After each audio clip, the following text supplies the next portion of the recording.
Brad, meron ka ba naalala tungkol dito? About Opo. the Bible? Opo, Pastor. Yung may dalang ito pong baka. dalawang isda at 5 tinapay ay ito yung panahon na si Jesus Christ ay nagpagaling na may sakit, Amen. nagpalayas ng demonyo, mga miracle ni Jesus Christ. Na Yes. talagang Amen. hindi Hallelujah. natin akalain na talagang matindi. Bago umalis siya Amen. pumunta siya sa ilang, pero sumama yung maraming tao. Amen. Dumating yung Hallelujah. hapunan, magagabi na, wala silang makain. Amen, Pastor. Dahil nga na wilderness yun Wilderness yun. Bakit ko pinakita ang 2 tinapay? Ay 5 tinapay at 2 isda. Kasi kasama ito sa ating Hallelujah. pag-aaralan ngayong hapon. Amen. Hallelujah. Sapagkat yung himala ng Panginoon talagang napaka-imposible. Pero Amen. naging Walang posible. makakagaya. Naging posible. Sa 2 isda, 5 tinapay. Amen, Pastor. Ganitong senaryo yan ng Brad So sinundan siya ng maraming tao. Hallelujah. So pagkatapos niya magpagaling na may sakit, magpagaling ng mga inaalihan ng demonyo, gumawa ng himala sa lahat. Sa John chapter 6 verse 5, 1:6 verse 5. Tumanaw si Jesus na makita niya yung napakaraming tao. Nakita niya ng ating Panginoon. Ninanong niya si Felipe, sa dami ng sumunod kay Jesus, sapagkat nakita yung mga miracles, kababalaghan na ginawa ni Jesus. At maggagabi na, nangaral siya. Sabi niya, saan tayo kukuha? Tinanong niya si Felipe. Amen. Yes. Sabi niya si Felipe, saan tayo kukuha ng makakain nila? Ito yung tanong na kung saan ay sa verse 5, kung saan binibigyang subok lang ng Panginoon si Felipe. Amen. Amen. Alam naman ni Jesus Christ kung anong gagawin. Amen. Kundi Siyang tunay. sinusubukan niya lang kung ano yung sasagot ni Felipe. Ganon din tayo minsan, no? Sinusubukan tayo ng Panginoon Diyos kung ano yung sasagot natin kung tayo ay tatanungin ng ating Panginoon. So, at sumagot naman si Felipe, kahit na po 2 daang salaping pilak, ito ang sagot niya, ng tinapay na bibili natin, hindi po sasapat, Panginoon, para makakain ng ganitong karaming tao, Amen. kahit tika-kaunti. Siyang tunay. Hallelujah. So, ibig sabihin, ito si Felipe ay binabaliwala yung kapangyarihan ng ating Panginoon. Sinusubukan lang naman siya sumagot naman itong si Andres. Kasi nagtanong siya ang ating Panginoon sino ang merong dalang pagkain dito. Sumagot si Andres, kanyang alagad, kapatid ni Simon Pedro. Sa verse 9 Amen. ng John chapter 6.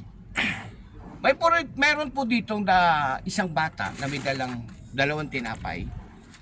2 isda, Pastor. O yung 2 isda. Amen. Sorry. 2 isda at 5 tinapay. So, subalit, Panginoon, hindi ito makakasya sa ganyang Ang karaming tao. daming tao Grabe. Full pack. Alam mo, 5,000 tao. 5,000 Oo, lalaki. Pera lalaki, napakarami. babae. Grabe. Pero ano sagot ang ating Panginoon? Paupuin mo sila. So, nagulat sila. Nagulat ang mga alagad. Bakit papaupuin? Hindi papakainin. Hindi naman mabubusog talaga sa papaupuin Kaya nga. Paupuin mo sila, sabi ng Panginoon. Madamo yung lugar na yon.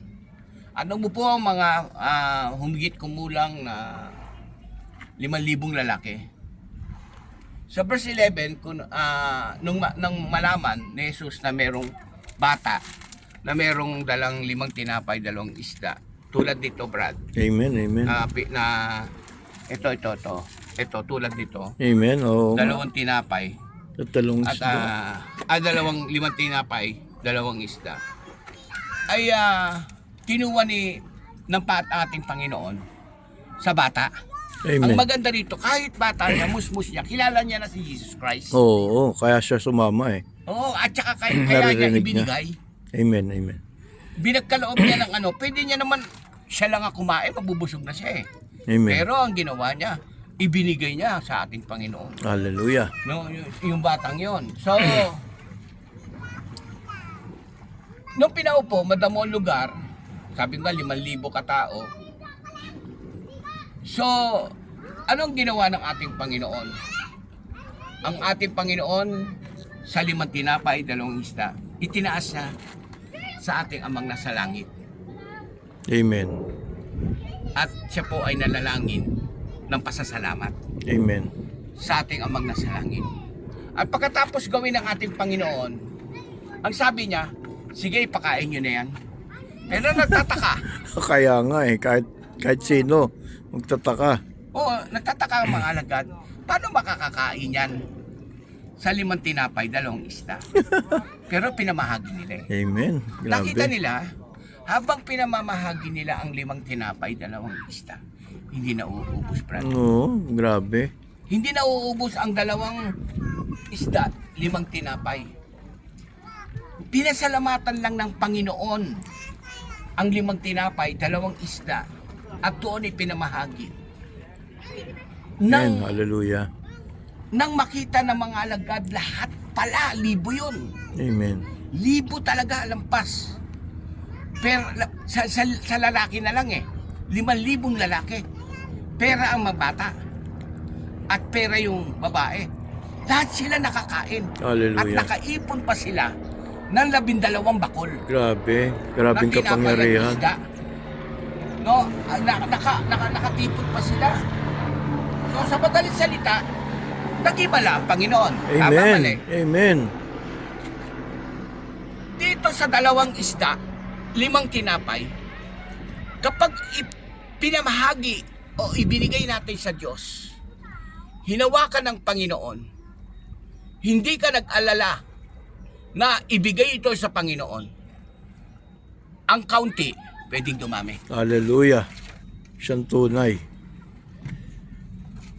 Sabi nga, nung tinanong ni Jesus ang mga alagad, si Felipe, at ito si address na karinig, we have only 5 loaves and bread and 2 fish. They are all ate and were satisfied.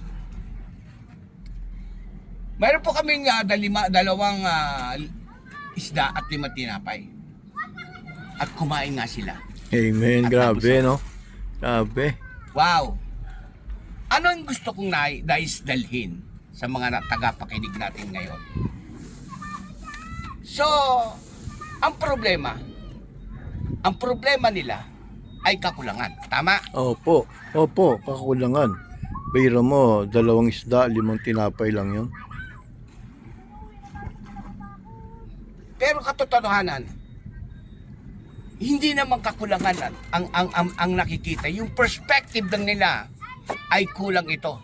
In Amen. human form. Amen. In Amen. human form, totoo naman. Siyang tunay.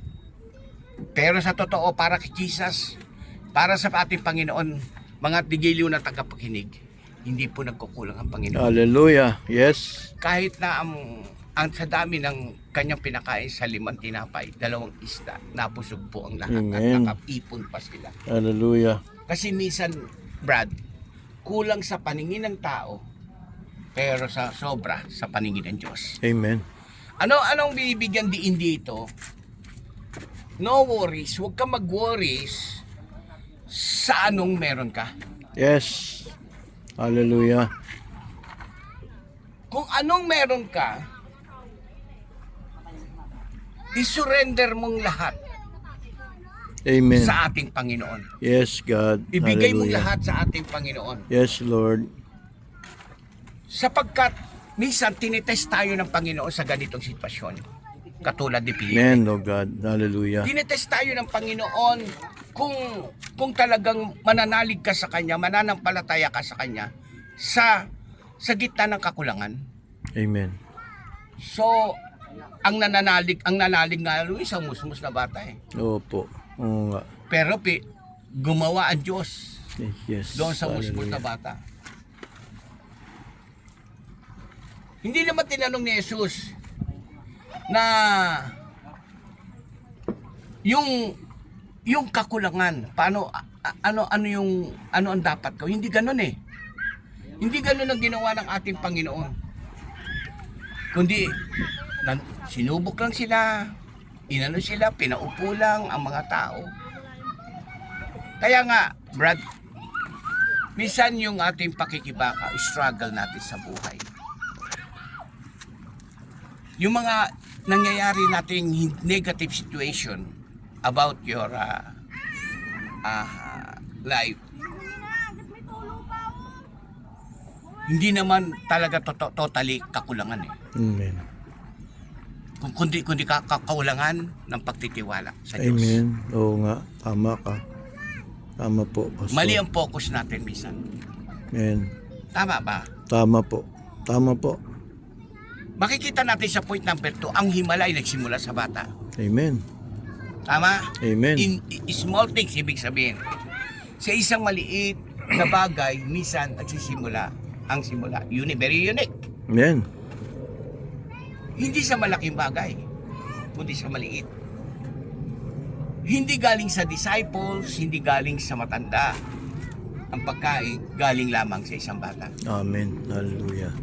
Ibig sabihin, ang mga breakthrough natin, minsan, sa simple at overlook natin, mayroong laging isang bata Amen. Hallelujah. na Yes. handang manalig sa Diyos. Yes, God. Sabi nga sa chapter 6 verse 9 ng Juan, may isang bata ditong lalaki na meron dalawang isda, 5 tinapay. Yes. Hallelujah. Sinasabi. Marami nagrereklamo tungkol hindi pa nagaganap yung mga pangyayari. Pero merong isang batang ginamit ng Diyos para doon. Tama? Yes, Lord. Yes, God. Siyang tunay. Wala nakapansin sa kanila kung sino si Jesus Christ. Wala naman lang pumansin sa kanila kung paano si Jesus Christ ay nagpagaling, kung paano si Jesus Christ ay nagpalayas ng demonyo. Amen. Hindi nila na-notice yun, hindi nila na-unnotice sila doon, hindi nila napansin yun. Yung mga imposibleng bagay, pwede palang posible kay Jesus Hallelujah. Christ. Walang imposible sa Diyos.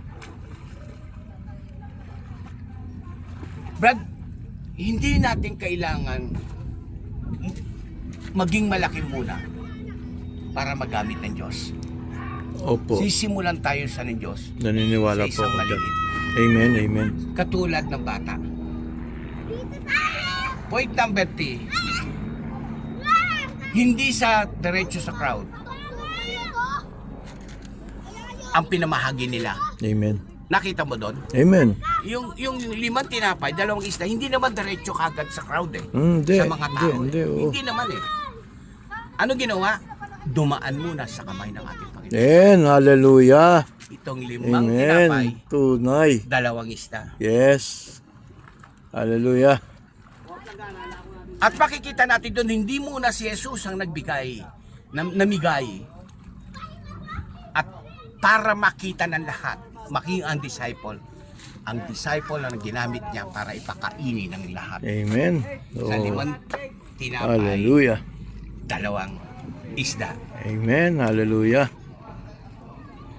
Ipinamahagi ng mga alagad, Mateo 14:19, at nakakain na lahat.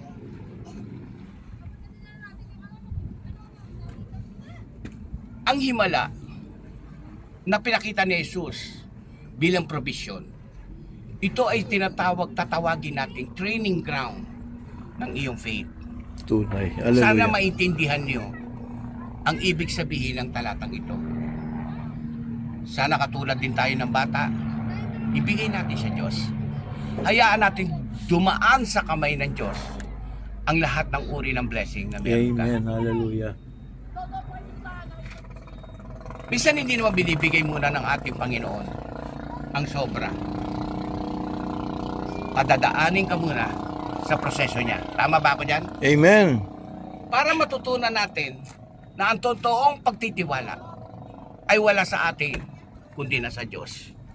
Tunay Kung nga. tayo magtitiwala ng totoo sa Diyos, hindi sa ating sarili, ibibigay ng Diyos ang lahat ng kakulangan natin. Amen. Sabi nga, seek ye first Amen. the kingdom of God God. and His righteousness, and all these these things things. shall be added unto you. Yes, hallelujah. At yun Amen. naman ang tama. Ngayon, tanan, mga taga-dilo ng tagapakinig, handa ka bang magbigay kahit sa maliit na bagay para sa Panginoon? Kahit hindi mo pa nakikita kung ano ang darating. O gagawin mo, ihintay mo munang dumami bago ka magbibigay. Pero sa dito sa ating pong pinasa, kahit kaunti, nagbigay. 2 Corinto 9:8. Ang Diyos ay makapagbibigay sa iyo ng sagana, pagpapala, Hallelujah. abundantly. Ang tunay na hiwala, very unique. Hindi lang yung nabusog ang 5,000, kundi yung pagbabago ng isipan ng disciples nakita Amen. nila. Amen. Mula sa kakulangan, patungo sa hindi maubos-ubos na Hallelujah. pagkain. Yes, thank you Lord Kapag ang Jesus. puso natin natuto nang magtiwala sa Diyos, doon na magsisimula ang himalang hindi na uubos. Amen. mula sa Hallelujah. ating Panginoon. Gusto ko panalangin kayo ng saglit. Takilang Diyos sa umagang ito. Gusto kong ipanalangin kayo sila o ako, lahat na nakikinig Pangalan ni Kristo. dito o Diyos na tulad ng isang bata ibinigay. Yes, Bigay God. kayo upang bigyan kayo ng Diyos. Yun ang Yes, sabi God. ng Panginoon. Amen. Liglig, pikpik at tumapaw ang ipabalik niya sa inyo. Kaya maraming salamat po, Panginoon, sa dakilang pangako mo at magandang kwento nakaka-bless, Panginoon, tungkol Amen. sa batang ito. Yes, Lord God. Maraming salamat po. Pagpalain kayo ng ating Panginoon in Jesus' name. Amen. Ako po si Pastor Amen. Richard Rosal, Hallelujah. Divine Will Church. Amen. Ang aking pong panambahan, kung wala kayong simbahan, ay malapit po sa Alpha Mart sa Lopezaina. Yung meron kayo nakikitang bakery doon, ay lakad na kayo ng konti. Andun na po papuntang PLDT. Pakikita sa karatula, Divine Will Church. At si Pastor Richard Rosal ay may numerong 0917-429-4205. In Jesus' name, Amen. Amen. God bless you all. Bye-bye.